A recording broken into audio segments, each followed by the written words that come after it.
नाज़रीन अस्सलाम वालेकुम। खबरनामे में आपका खैर मकदम है। सबसे पहले नजर डालते हैं सुर्खियों पर। सनअती शोबे के फरोग के लिए मरकजी हुकूमत की पॉलिसी में तब्दीली नागजीर। ज्यादा पार्लिमानी नशिस्तों वाले इलाकों पर सनतों के क़याम का मरकज का फैसला नामुनासिब। CIE इजलास से KTR का खिताब। मजलिस इत्तेहादुल मुस्लिमीन के असास से दक्कन के गयूर मुसलमानों की मिल्कियत मरते दम तक हिफाजत की जाएगी। मजलिस के दरवाजे से कोई मायूस नहीं लौटेगा। अहयाए मजलिस के 64 साल की तकमील पर कायद मजलिस अकबरुद्दीन ओवैसी का खिताब।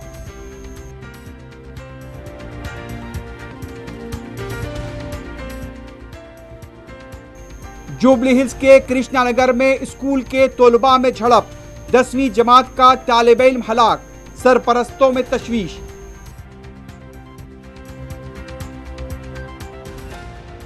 नीलोफर हॉस्पिटल से अगवा की गई 18 माह की बच्ची को 1 घंटे में ही बाजियाब करा लिया गया। अगवा खुनिंदा खातून गिरफ्तार।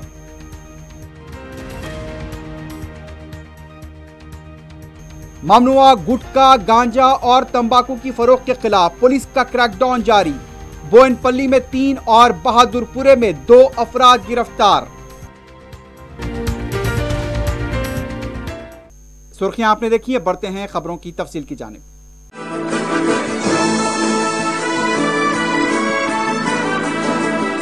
पियर्स अजीज कंस्ट्रक्शंस पेश करते हैं 3 और 4 BHK के आला रिहाइश फ्लैट्स हैदराबाद के प्राइम लोकेशंस पे वाक़े, जैसे माविन प्राइम मेहदीपट्टनम और फेमस प्लाजा मसब टैंक पर, Mavin heights Vrindavan colony, Mavin prestige Asif Nagar, Mavin elite, Mavin crown, Mavin elegance, Abrar Mavin, Mavin de royal. बेहतरीन फैसिलिटीज, आला कंस्ट्रक्शंस और मुकम्मल तहफ्फुज की जामिन है। पियर्स अजीज कंस्ट्रक्शंस, टोली चौकी, हैदराबाद। समीर हॉस्पिटल, जहां तजुर्बेकार डॉक्टर्स की जेर निगरानी में जनरल सर्जरी, शोबा हादसात, जच्चा और बच्चा, बच्चों के अमराज, दिल की बीमारियों का मुकम्मल इलाज, अस्थमा, लंग्स का बेहतरीन इलाज, दिमाग, फालिज, लकवा, रगों के इलाज के लिए बेहतरीन न्यूरो फिजिशियन और न्यूरो सर्जन की टीम मौजूद है। NICU, नर्सरी एंड ICU, 24 घंटे CT scan. Sameer hospital, Mehdipatnam, Hyderabad. सनअती शोबे को फरोग देने के मामले में मरकजी हुकूमत की पॉलिसी में तब्दीली की जरूरत है।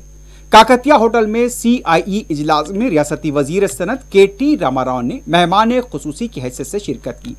इस मौके पर KTR ने कहा कि ज्यादा रकबा, ज्यादा पार्लियामेंट वाली नशिस्तों के इलाकों में और रियासतों में सनतों का क़याम मरकज का फैसला मुनासिब नहीं है।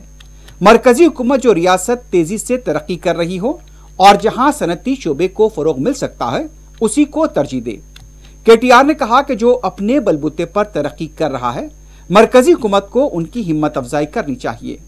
उनका कहना था कि तेलंगाना तमाम शोबों में तेजी से तरक्की की समत गामजन है। तेलंगाना हुकूमत बुनियादी सहूलतों को तरजीह दे रही है।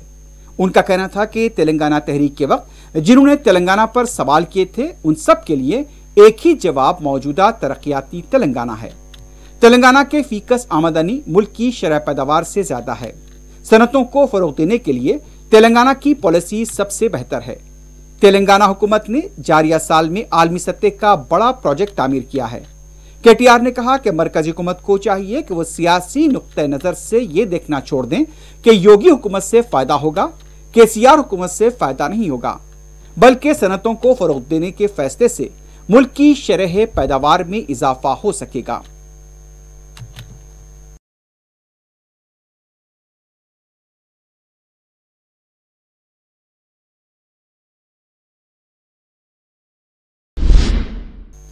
वजीर बल्दी नस्वनस KT रामाराव ने कहा कि शहर को 100% सीवरेज ट्रीटमेंट बनाया जाएगा। चारशंबे के दिन उन्होंने पीपुल्स प्लाजा में कचरा मुंतकिल करने वाली 40 असली गाड़ियों को हरी झंडी दिखाई। इस मौके पर KTR ने कहा कि शहर में यौमिया 6000 मैट्रिक टन कचरे की निकासी की जा रही है। इसके लिए 4500 स्वच्छ ऑटोज घर घर जाकर कचरा हासिल कर रहे हैं। उनका कहना था कि 1 माह के अंदर मजीद 400 ऑटोज का इजाफा होगा। तरक्की याफ्ता ममालिक की तरह शहर में कचरे की निकासी की जाएगी। केटीआर ने कहा कि जनूबी हिंदुस्तान में कचरे से ज्यादा बर्की पैदावार करने वाहिद शहर हैदराबाद है। उनका कहना था कि राम की कंपनी ई ट्रैक का आगाज करने वाली है। उसके बाद यौमिया 6500 मैट्रिक टन कचरा शहर से जवाहरनगर डंपिंग यार्ड मुंतकिल किया जाएगा। वजीर मौसूफ ने सफाई से मुताल्लिक दीगर इक़दामात पर तफसीली रोशनी डाली। इस मौके पर टी श्रीनिवास यादव, वजीर दाखिला महमूद अली, मेयर विजय लक्ष्मी के अलावा दूसरे मौजूद थे।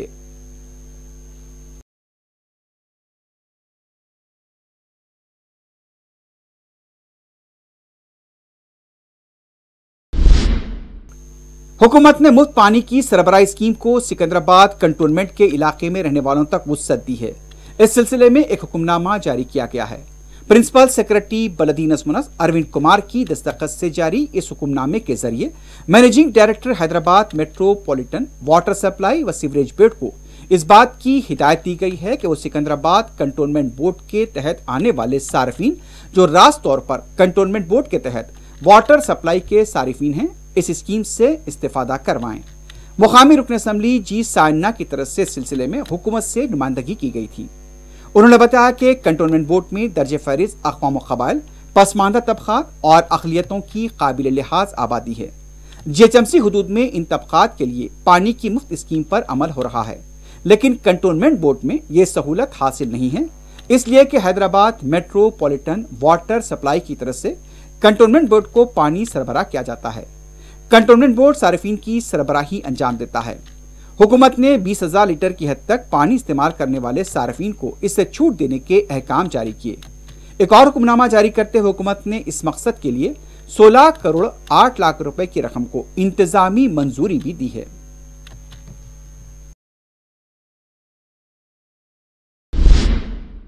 सदर पीसीसी रेवंत रेड्डी ने कहा कि केसीआर खानदान की जड़ें बिहार में हैं, इसलिए अहम ओहदे बिहार से ताल्लुक रखने वालों को दिए गए हैं।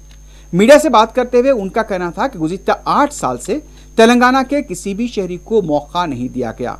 रियासत के chief secretary DGP Anjani Kumar, Bihar से ताल्लुक रखने वाले IAS कूच से जायद अहम महकमे सौंपे गए।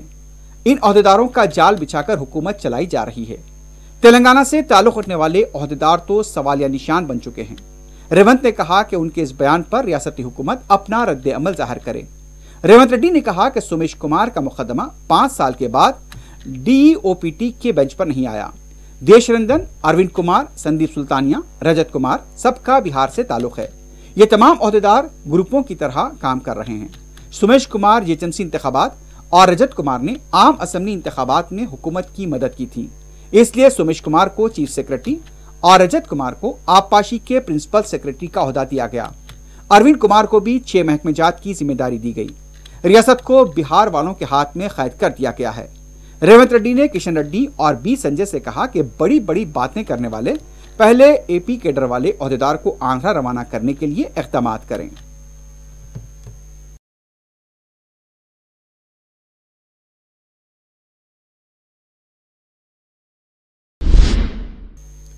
मजलिस इत्तेहादुल मुस्लिमीन के अहिया की 64 साला तकरीब का 4 शंबे को दारुस्सलाम में इनेकाद अमल में आया।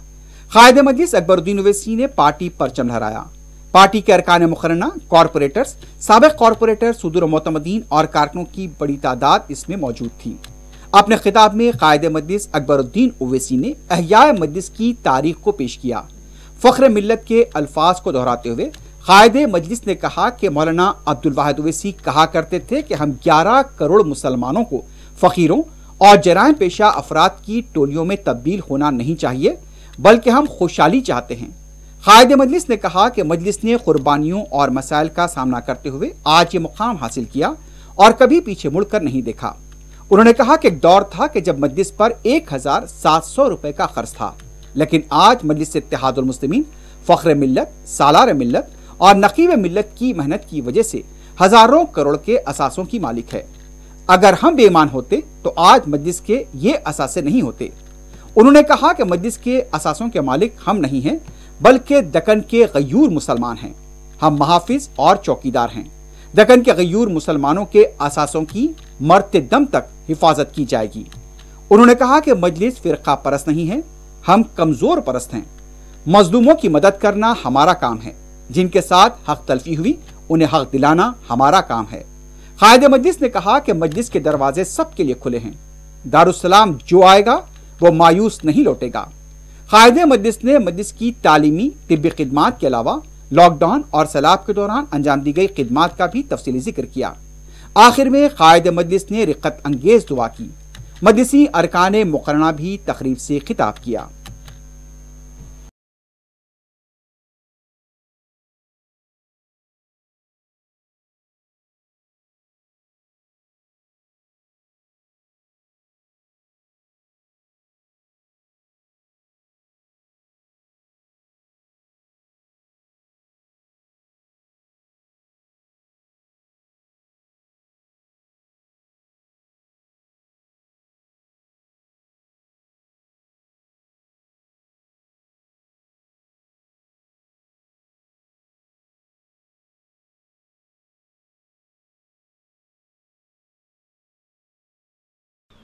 ये बात जरूर कहना चाहूंगा कि किसी भी कौम और कोई भी कौम, कोई भी जमात अपनी तारीख को जब भुला देती है तो दुनिया भी उसको भुला देती है। और आज जब हम 64 बरस की तकमील पर जश्न मना रहे हैं तो हमको और आपको मिलकर उन शख्सियात को, उन लोगों को जिन्होंने इस जमात के लिए अपना पसीना दिया, अपना खून दिया, अपना वक्त दिया, अपनी तवानाई दी, अपनी आवाज दी, अपनी हिम्मत दी, अपना जोश दिया, अपना वलवला दिया, अपना ओट दिया, उनको भी याद करना लाजिम व जरूरी होता है। अल्लाह फख्र मिल्लत अल-रहमा मौलवी मोहम्मद अब्दुल वाहिद ओवैसी की कब्र को नूर से भर दे। अल्लाह सालार मिल्लत अल-रहमा सुल्तान सलाहुद्दीन ओवैसी साहब की कब्र को नूर से भर दे। अल्लाह मरहूम इस्माइल ज़बी साहब की कब्र को नूर से भर दे। अल्लाह उस वक्त हर शख्स जिसने साथ दिया, जो आज हमारे दरमियान में नहीं है, अल्लाह उन सब के कब्रों को नूर से भर दे। कि इन लोगों की मेहनत थी, कोशिश थी कि आज आपको, हमको ये दिन नसीब हुआ। मजलिस इत्तेहादुल मुस्लिमीन काम करती है, सिर्फ जज्बाती तकारीर या नारे नहीं लगाती। मजलिस ने काम किया। मजलिस पे तनकीद करने वालों, मेरा तुमसे सवाल है कि तुमने क्या किया? क्या किया बताओ? चलो हम तो गिरते पड़ते, रक्षे वाले, झटके वाले, बंडी वाले, पंक्चर जोड़ने वालों की जमात बोलते थे मजलिस को। देखो ये रक्षे वाले, ये बंडी वाले आज दवाखाने चलाते हैं, मेडिकल कॉलेज चलाते हैं। ये काम है मजलिस का। अरे आज मजलिस का काम कारनामा क्या है पूछते हैं। अरे मैंने अपनी आंखों से देखा है, पहले मजलिस के दारुस्सलाम में दाखिल होने का रास्ता ये नहीं था, यहां से था, उस सीढ़ियों के पास से, और सिर्फ एक गाड़ी रहती थी, सालार की जीप। अरे अल्हम्दुलिल्लाह आज इधर से इधर तक देखता हूं तो 4 पहियों की कितनी गाड़ियां नजर आ रही हैं। अल्हम्दुलिल्लाह कि साइकिलों को हटाते थे और हटाने के बाद सालार की गाड़ी निकलती थी, 2 या 3 लोग हमारे बलाला साहब एमएलए हैं, उस वक्त भी बलाला साहब थे, बलाला साहब थे उस वक्त, अब्दुल्ला बलाला साहब। उनके पास क्या थी मालूम आपको? लूना टाइप मोपेड थी, गेर वेर नहीं रहते थे। तो असद साहब और मैं इतवार को इतवार आते थे, क्या तो बलाला साहब की वो मोपेड चलाना है, वो एक ही थी। अरे बाकी पूरे साइकिल रक्शे, अरे आज ठंडा पानी का फ्रिज है दारुसलाम में, उस वक्त वहां से जाते जाली थी, घड़े रहते थे, घड़ों में से ठंडा पानी पीते थे, और जो घड़े का पानी पिया तो फिर वो तो बहुत ही आगे निकल गया। अभी भी पाशा से कहूंगा कि पाशा एक घड़ा रखो, नौजवानों को उसका पानी पियो। ये था वक्त। और फिर मजलिस आगे बढ़ती गई।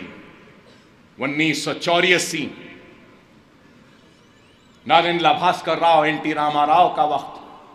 अगर चाहते तो पैसे ले सकते थे, मजलिस के एमएलए थे, पैसे दे दो हम तायीद करेंगे, लेकिन हमने पैसा नहीं लिया। हमने उस वक्त ये इंजीनियरिंग कॉलेज लिया और दक्कन मेडिकल कॉलेज लिया, और आज सारी दुनिया में हजारों डॉक्टर्स दक्कन मेडिकल कॉलेज से कामयाब होकर बरसरे रोजगार है। अमेरिका हो, लंदन हो, जर्मनी हो, सऊदी अरब हो, हमारे मेडिकल ग्रेजुएट्स, इंजीनियरिंग ग्रेजुएट्स हैं। आज कैसा दवाखाना, मैं बताना यह चाहता हूं। ख्वाब, इरादा फख्र मिल्लत ने देखा था, ख्वाब फख्र मिल्लत ने देखा था, इरादा फख्र मिल्लत ने किया था, और अपने खुतबात में कहा कि मेरी नजरें देख रही हैं कि हमारी आवाज ऐवान संबली में गूंजेगी, मेरे नजरें देख रही हैं कि हमारी आवाज हिंदुस्तान की पार्लियामेंट में गूंजेगी, मेरी नजरें देख रही हैं कि हमारा खुद का मेडिकल कॉलेज होगा, मेरी नजरें देख रही हैं हमारा इंजीनियरिंग कॉलेज होगा, मेरी नजरें देख रही हैं कि हमारे दवाखाने होंगे, मेरी नजरें देख रही हैं कि हैदराबाद की बल्दिया पर हमारा कब्जा होगा, मेरी नजरें देख रही हैं कि दारुस्सलाम मुसलमानों का इत्तेहाद का मरकज नहीं बल्कि एक तालीम का मरकज बनेगा। फख्र मिल्लत ने ये कहा और ये ख्वाब देखा और एक बीज बोया, तो सालार ने उन ख्वाबों को हकीकत में तब्दील किया, मेडिकल इंजीनियरिंग कॉलेज बनाया, दवाखाने बनाए, और इल्म की रोशनी जिसको फख्र मिल्लत अलैहि रहमान ने इस नूर महल में रोशन किया था, हम वो इल्म की शमा को हैदराबाद के हर घर में रोशनी देना चाहते हैं, और इल्म की रोशनी से उन घरों को हम नए उजाले देना चाहते हैं, मुनव्वर करना चाहते हैं उनके मुस्तकबिल को। ये हमारा इरादा। कोई है हिंदुस्तान में, कोई है तो आ जाए और बता दे कि मजलिस जो काम कर रही है, नखीर मिल्लत जो काम कर रहे हैं उनकी सदारत में, और अकबर ओवैसी जो काम कर रहा है, उसके 1% भी अगर कोई करने वाला है तो आ जाए। तनखीद करने वालों करो, लेकिन तनखीद बराए तामीर होनी चाहिए, तनखीद बराए तनखीद नहीं होनी चाहिए, तनखीद बराए इंतशार नहीं होनी चाहिए। हमने काम किया, अरे मेरा ज़मीर मुतमईन है, मैंने गोलियां खाई, ज़र्ब खाए, मौत के और जिंदगी के कश्मकश में था, लेकिन अपनी जिंदगी को जो आपकी दुआओं से मुझे मिली, मैंने उसको रायगा नहीं किया। एक एक दुआओं के हक को अदा करने की कोशिश कर रहा हूं। एक एक स्कूल की इमारत की तामीर के जरिए गरीबों और यतीमों की मदद करते हुए और बेसहारों को सहारा देने की फिक्र में आगे बढ़ते हुए एक एक लम्हा गुजार रहा हूं। मैंने अपनी जिंदगी को रायगा नहीं किया, एक बामकसद जिंदगी जी है। जितने दिन है बामकसद जिंदगी ही जीऊंगा। सुबह निकलूंगा तो मकसद होगा, घर को वापस आऊंगा तो भी फिक्र रहेगी अपनी कौम को किस तरीके से उठाऊं, किस तरीके से अपने नौनिहालों के मुस्तकबिल को संवारूं, किस तरीके से गरीबों की मदद करूं।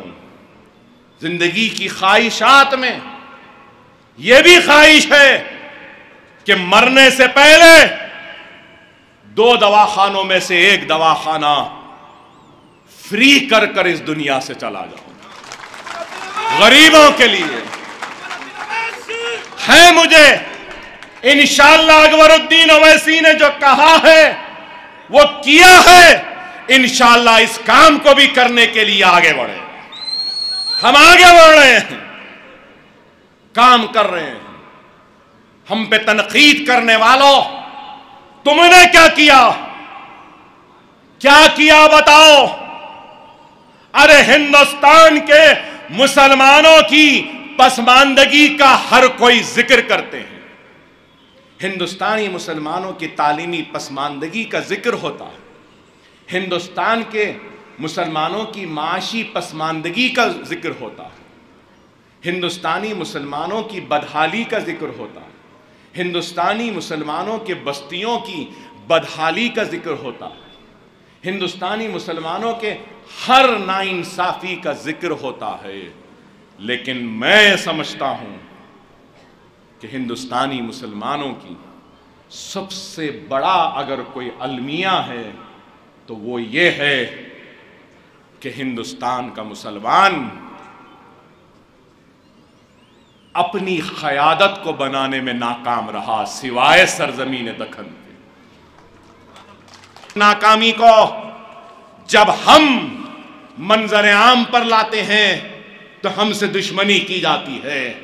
Black money, demonetisation, black money चला जाएगा, ऐसा हो जाएगा। कहां हुआ? बैंक्स डूब रहे हैं। पंजाब नेशनल बैंक का क्या हुआ? हजारों करोड़ का चूना लगाकर मेल चौकसी भाग गया, वो मालविया उन्हें भाग गया, वो दूसरा इन्हें भाग गया। परसों एक और एक आया है, 23,000 करोड़ का चूना लगा गया। अरे अपने आप को चौकीदार कहते थे, वारे चौकीदार क्या चौकीदारी कर रहा है? बैंक को चूना लगा रहे हैं लोग, चौकीदार बस खड़ा है, गले में सीटी है मगर बजा रहा ही नहीं है। फिर देखे तो चौकीदार क्या चौकीदार है, गले में सीटी है, हाथ में डंडा है, लेकिन चाइना घुस रहा है, चौकीदार कुछ नहीं कर रहा। यही है आज सिर्फ जहर उगलने की बात। मुस्लिम बच्ची लिबास नहीं पहन सकती, हिजाब नहीं कर सकती। खैर, मैं हिजाब पे बात नहीं करूंगा, पहले इस पर बात करूंगा। क्या हिंदुस्तान की लड़की को, औरत को अपने पसंद का लिबास पहनने का हक नहीं है? यहां पर भी लड़कियां हैं, हमारी इज्जतदार बहनें खड़ी हैं, पुलिस में हैं, वो जो चाहे पहन सकती, जो चाहे पहन सकती, उनका इख्तियार। क्योंकि हमारा दस्तूर इस बात की इजाजत देता है कि हम किसी भी खुदा को मान सकते हैं, कुछ भी खा सकते हैं, कुछ भी पहन सकते हैं। है बात ऐसे भी लोग हैं जो कुछ भी कपड़ा नहीं पहनते, वो अल्लाह या भगवान को बस इतना याद करते हैं कि उनको होश नहीं रहता, उनको जरूरत भी नहीं महसूस होती है कि कपड़े की। अरे हर एक को हक है, जिस तरीके से योगी आदित्यनाथ को भी अपने पसंद का लिबास पहनकर चीफ मिनिस्टर की कुर्सी पे बैठने का हक है, उसी तरीके से हिंदुस्तान की औरत को भी बुर्खा पहनने का हक है।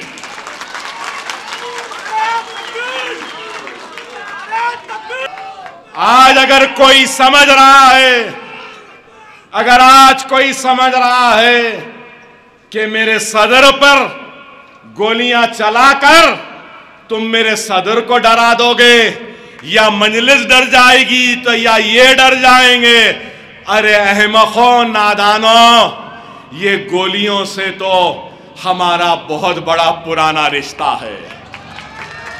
अल्लाह अगर इस सरजमीन को जबान देगा तो ये गवाही देंगी गोलियों और हथियारों से हमारी निस्बत की। ये जमीन गवाही देगी। ये अब का नहीं, बहुत पुराना रिश्ता है, डरने या घबराने वालों में से नहीं है। हां, ये जरूर कहूंगा, खुदारा इस बात को समझो, हमारे दुश्मन आज हमको खत्म करना चाहता है, तो क्यों खत्म करना चाहता है? वो आपकी आवाज को खत्म करना चाहता है। हमको खत्म करके वो समझ रहा है कि आपकी आवाज खत्म हो जाएगी। कल को असदुद्दीन ओवैसी रहे या ना रहे, अकबरुद्दीन ओवैसी रहे या ना रहे, रोजे क़यामत तक ये दारुस्सलाम आबाद रहेगा और मजलिस इत्तेहाद अल मुस्लिमीन जिंदा रहेगी। ये सर हमारा नहीं है, ये सर कौम मिल्लत का सर है। अगर इस सर पर, इस चेहरे पर अगर जख्मों का कर्ब आ जाएगा तो दुनिया हमारी कौम को कमजोर समझेगी। इसलिए आज भी दर्द है, तकलीफ है, मुसीबत है, लेकिन फिर भी खड़ा हो हिम्मत के साथ उनसे मुकाबला करने के लिए जो हमारे वजूद और हमारी शिनाख्त को मिटाना चाहते हैं। आपके लिए अल्लाह का शुक्र, नबी करीम सल्लल्लाहु अलैहि वसल्लम का सदका, औलिया अल्लाह की दुआएं कि अल्लाह ने हमारे सदर को महफूज रखा। अल्लाह से दुआ है कि अल्लाह उनको महफूज रखे।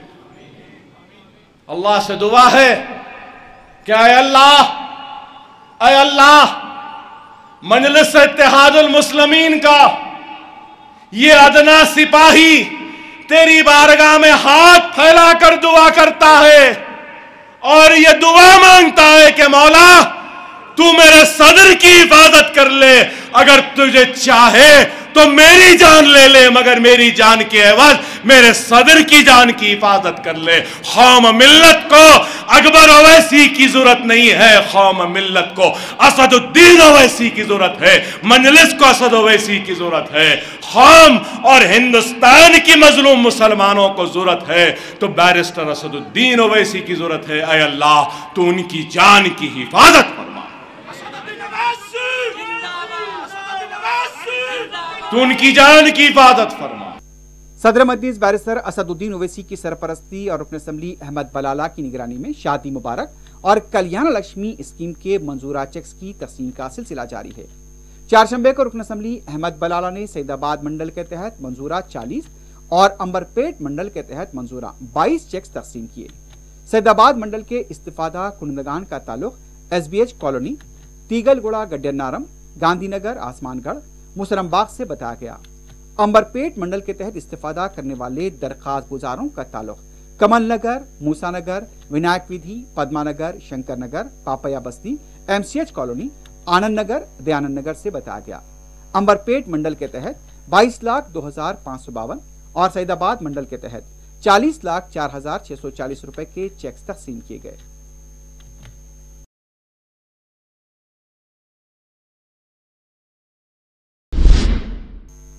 तहरीक मुस्लिम शब्बान के सरबराह मुश्ताक मलिक पर एक शख्स घर पर फोन करते हुए खवातीन के साथ मुबैना नाशाइस्ता अल्फाज के इस्तेमाल का इल्जाम लगाया है।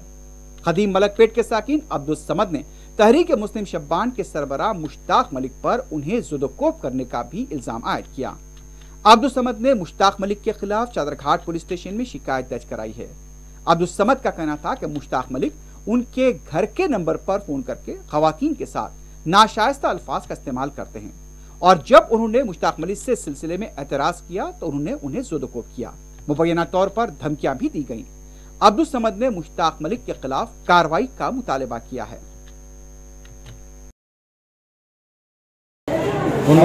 आदिल अंदर बोल रहा हूँ मैं। बोला बिना ये बच्चे इजाजत के है कि दी हमारी हाँ खाए सर और भी लोग आते हैं उनके साथ अंदर से निकल के उन्हें बीमार तो यहाँ हमारे फोन कर रहे हैं घर आपके घर पे फोन भाई पूछते क्या कहीं कर रहे भाई फोन क्या है बोले गाली दे रहे तेरी वहाँ का करता और क्या करता बोला गाली नक्को दो बोले तो जा रहे जाओ बोल के सब पकड़ लगा दिया अंदर से भी निकल के मारे लोग घर में से। कब से कर रहे फोन कब से कर रहे थोड़े दिन से कर रहे समझा था इससे पहले जाके नहीं करना कहीं कोई ऐसा कर रहा है सुने फिर वही हरकत कर घर पे फोन कर रहे फोन नंबर करा हमारे कितने लोग थे कितने लोग थे वो लोग वो पहले अंदर वो करे बुलाए मेरे को मैं सब बोला क्या है भाई कहीं को कर रहा हूँ घारे माँ का तेरी करता हूँ बोल के गाली दी बोला गाली नको तो उठा के क्या पकड़ लिया पहला दबा दी और भी लोग थे 2-3 लोग अंदर से आगे अरे हाथों से तो गला भी दबा दी। कंप्लेंट करें हैदराबाद सौजून के नए डीसीपी साई चैतन्या ने मंगल की रात चार मीनार और उसके आसपास के इलाकों का दौरा किया। उनके हमरा जोन के पुलिस ओहदेदार भी मौजूद थे। मीडिया से बात करते हुए उन्होंने कहा कि अवाम के ताउन से अमन और कानून को बरकरार रखने की कोशिशों को जारी रखा जाएगा।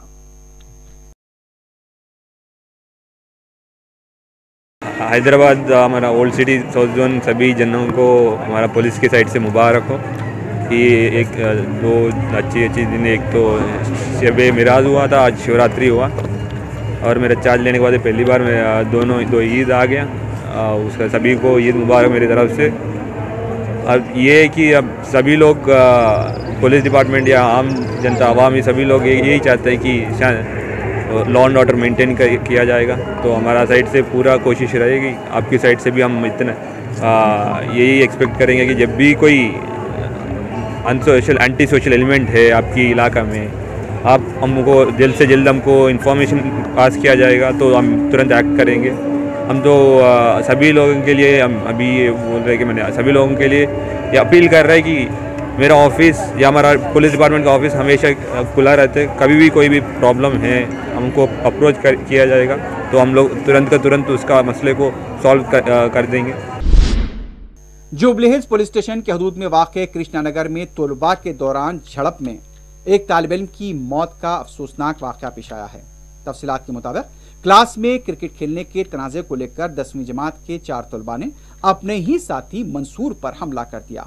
जख्मी हालत में मंसूर को हॉस्पिटल मुंतकिल किया गया, लेकिन इलाज के दौरान मंसूर जान पर न हो सके। लाश को पोस्टमार्टम के लिए हॉस्पिटल मुंतकिल किया गया। क्लासरूम में एक तालिब इल्म की मौत से सरपरस्तों में तशवीश देखी गई है। बताया गया है कि वाटर बॉटल से मंसूर पर मुबैना हमला किया गया।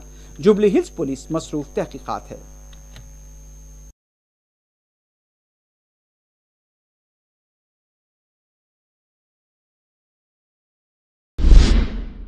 नीलोफर हॉस्पिटल के इंतजामिया ने नौमौलूद बच्ची की मौत के मामले में लापरवाही के इल्जामात को मुस्तरद किया है। तफसीलात के मुताबिक नागर कर्नूल में पैदा हुई बच्ची को इलाज के लिए नीलोफर हॉस्पिटल लाया गया था और वहां पर उसकी मौत हो गई।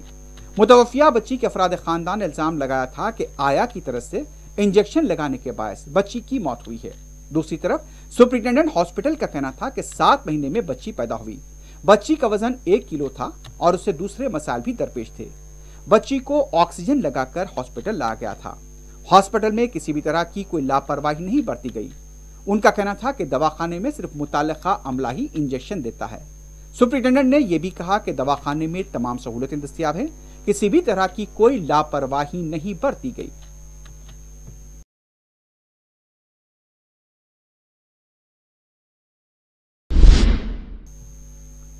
दूसरी तरफ नीलोफर हॉस्पिटल से अगवा की गई 18 माह की बच्ची के मामले को सीसीटीवी की मदद से 1 घंटे के अंदर हल करते हुए अगवा कुनिंदा खातून को गिरफ्तार किया गया। तफसीलात के मुताबिक रंगारेड्डी शाहबाद मंडल के साकिन हामिला माधवी चारशंबे की सुबह 8 बजे अपनी बहन और दूसरे अफराद खानदान के साथ मुआयने के लिए नीलोफर हॉस्पिटल आई थी। मुआयने के बाद रिपोर्ट के लिए जब वो अपनी बेटी को लेकर कतार में खड़ी थी और उसका जब नंबर आया, उसमें गोद से अपनी बच्ची को उतार कर नीचे रखा। कुछ ही देर में उसकी बेटी वहां से गायब हो गई। फौरी उसने हॉस्पिटल की इंतजामिया को इत्तला दी। फिर पुलिस को तलब कर लिया गया। नामपल्ली पुलिस के इंस्पेक्टर खलील पाशा ने मुस्तैदी के साथ सीसीटीवी का मुशाहिदा किया और 1 घंटे में अगवा कुनिंदा खातून को एक कंपाउंड से पकड़ा। मुगविया 18 माह की लड़की को उसकी मां के हवाले कर दिया गया। पुलिस ने बरवक्त कार्रवाई करते हुए बच्ची को बाजियाब कराया है।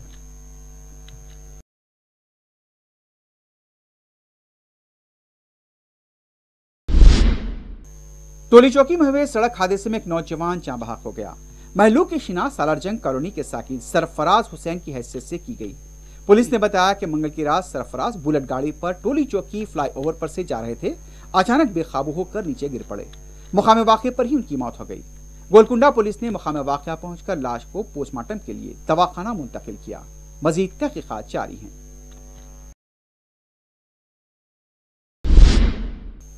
बोयनपल्ली पुलिस ने ममनुआ गुटखे ममनुआ तंबाकू को फरोख्त करने वाले 3 अफराद को गिरफ्तार किया है। डीसीपी नाज़ोन चंदना ने बताया कि महादेव किराना स्टोर बोयनपल्ली पर धावा करते हुए ममनुआ गुटखा तंबाकू को जब्त किया गया। इसकी जुमला मालियत 17,579 रुपए बताई गई। इस किराने की दुकान के मालिक छोगुराम को गिरफ्तार किया गया है। पुलिस ने ममनुआ गुटखा और तंबाकू सरबराह करने वाले एजेंट जिंदल को भी गिरफ्तार किया। मनीष कुमार अग्रवाल को उप्पल में गिरफ्तार किया गया। एक और कार्रवाई में बेगमपेट पुलिस ने सड़क पर बाइक रेसिंग और करतबबाजी करने वाले 7 अफराद को गिरफ्तार किया है। डीसीपी ने बताया कि अल्ताफ, आजम, शादुल, अशफाक, अलीम, सैयद जमील को गिरफ्तार किया गया। गिरफ्तार शुदगान की बाइक्स और सेलफोन जब्त किए गए। डीसीपी ने बताया कि सीसीटीवी की मदद से ये गिरफ्तारियां अमल में लाई गई हैं।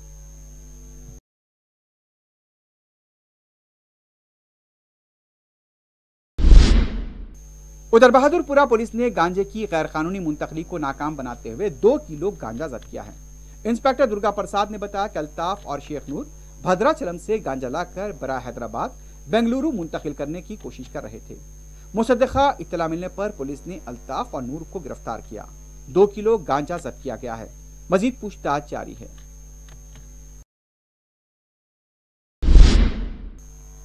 इंस्टाग्राम पर एक दिन की दोस्ती एक लड़की को महंगी पड़ी। तफसीलात के मुताबिक चिंतल सुलेमान नगर के साकिन साजिद ने इंस्टाग्राम पर एक लड़की से दोस्ती की, फिर उससे बुलाकर बहलाकर आइसक्रीम खिलाने के लिए ले गया। वहां पर उसके साथ मुबैना जबरदस्ती की गई। लड़की की शिकायत पर पुलिस ने कार्रवाई करते हुए मुलजिम को गिरफ्तार किया है। मजीद तहकीकात जारी है।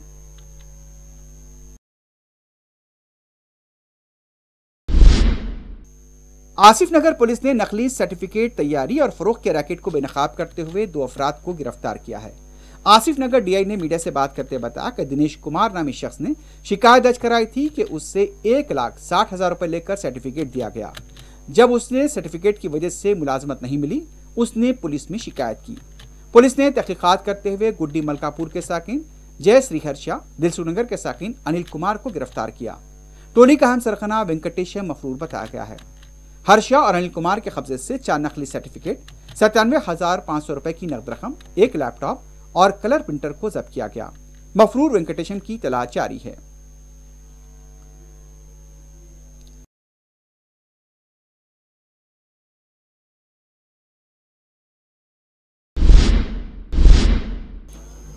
कुलहिंद सनअती नुमाइश में अवाम का गैरमामूली हुजूम देखा जा रहा है। नुमाइश में जराइम की रोकथाम और मुशाहिदीन की सिक्योरिटी के लिए सीसीटीवी कैमरों की मदद से नजर रखी जा रही है। नुमाइश के अंदर 80 सीसीटीवी कैमरे और पार्किंग स्लॉट में 60 कैमरे लगाए गए हैं। इस नुमाइश के अंदर और बाहर की सिक्योरिटी पर खास नजर रखी जा सकती है। किसी भी तरह की मुश्तबा नकलो हरकत पर भी फौरी काबू पाया जा सकता है। वाज़ेह है कि कुल्हिन सनअती नुमाइश हैदराबाद में अरसे दराज से कायम की जा रही है। मुल्क की सबसे बड़ी इसे नुमाइश कहा जाता है। सीसीटीवी कैमरों के अलावा मेटल डिटेक्टर्स, वॉकी टॉकी और डॉग स्क्वाड से भी काम लिया जा रहा है। कोविड-19 के कवायद पर मुसलसल अमल किया जा रहा है। ऐसे हालात में नुमाइश को जाने वाले सुकून व इत्मीनान के साथ नुमाइश का मुशाहिदा करते हुए लुत्फ अंदोज हो सकते हैं।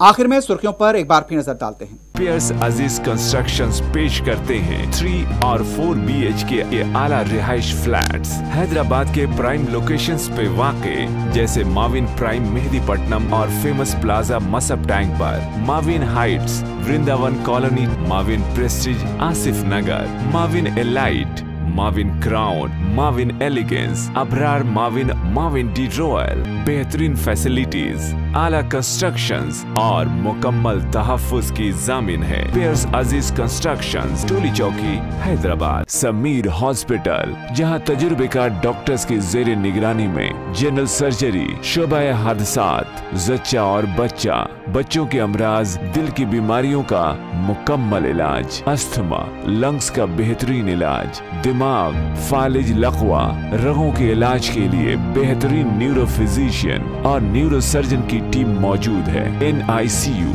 नर्सरी एंड ICU, 24 घंटे CT scan. Sameer hospital, Mehdipatnam, Hyderabad. सनअती शोबे के फरोग के लिए मरकजी हुकूमत की पॉलिसी में तब्दीली नागजीर। ज्यादा पार्लिमानी नशिस्तों वाले इलाकों पर सनतों के क़याम का मरकज का फैसला नामुनासिब। CIE इजलास से KTR का खिताब। मजलिस इत्तेहादुल मुस्लिमीन के असास से दक्कन के गयूर मुसलमानों की मिल्कियत मरते दम तक हिफाजत की जाएगी। मजलिस के दरवाजे से कोई मायूस नहीं लौटेगा। अहियाए मजलिस के 64 साल की तकमील पर कायदे मजलिस अकबरुद्दीन ओवैसी का खिताब।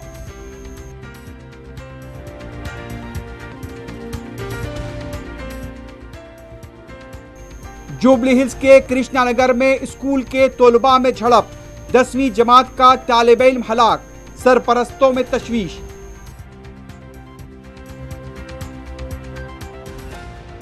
नीलोफर हॉस्पिटल से अगवा की गई 18 माह की बच्ची को 1 घंटे में ही बाजियाब करा लिया गया।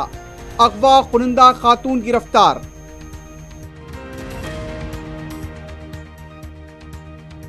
ममनुआ गुटखा, गांजा और तंबाकू की फरोख्त के खिलाफ पुलिस का क्रैकडाउन जारी। बोयनपल्ली में 3 और बहादुरपुरे में 2 अफराद गिरफ्तार। इसी के साथ ही खबरनामा ख्ताम को पहुंचता है। अल्लाह हाफिज।